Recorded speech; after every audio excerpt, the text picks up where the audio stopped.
All of you had a chance to see us use the EnviroScape models to model watersheds and stormwater pollution and talk about non-point pollutants, our main type of pollution, and sediment being the most common. We're going to use this resource. This is a rainfall simulator that we have here at Roper Mountain Science Center, thanks to Greenville County Soil and Water District. And these conservation cadets are going to make it rain over these surfaces. So we have different surfaces, as you can see here, that we're going to make it rain down upon. We have grass, which would represent plants, in one tray.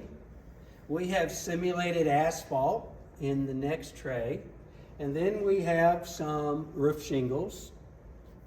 And then we have some of this gravel over here. Now the buckets up front collect the runoff.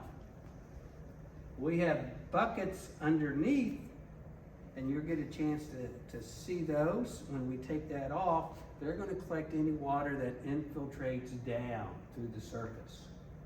And then we're going to make it rain above through these pans. So predictions first. Which ones do you think might have the most runoff? The asphalt. The asphalt. And the shingles. And the shingles. So let's find out. We're going to do the first three trays first. So if you can step around to the back. And each of you want to grab that bottle. And you grab that bottle. And you grab that. And we're going to make it rain.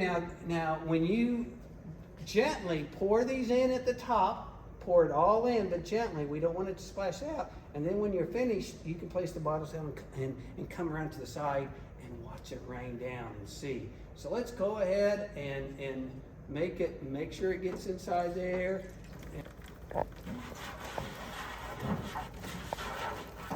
And let's step back and watch it rain, and maybe we can see what happens.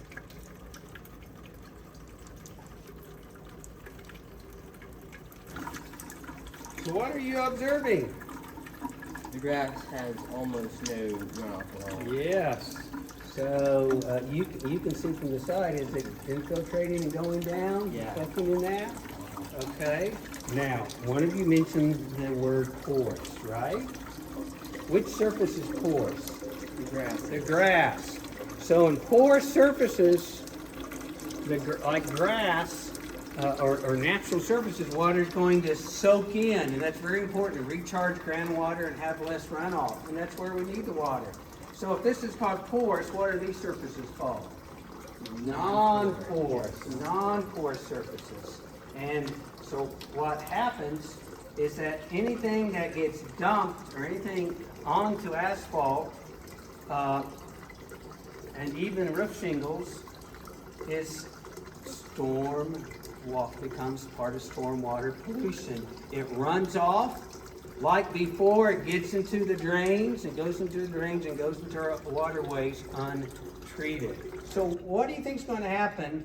And I know we got a crack over here in the gravel, but we're going to give it a try. But what do you think is going to happen when water is poured on top of that a little bit? Maybe one of you can come around and maybe just do half the jug on top, just to get an idea so we can discuss this. So what we have here is porous concrete. Instead of like a lot of hard surfaces, water can seep through and infiltrate down, and there's less runoff. You might see porous sidewalks. You might see more porous surfaces, so we can have less stormwater pollution and runoff. So this is porous concrete. So what's happening to the water? Is it running off? No, Not mine. It's infiltrating and going through that gravel. Even hard bare ground serves as a hard, non-porous surface, causes a lot of runoff. So this is our rainfall simulator, another resource teaching tool we have here at Roper Mountain Science Center.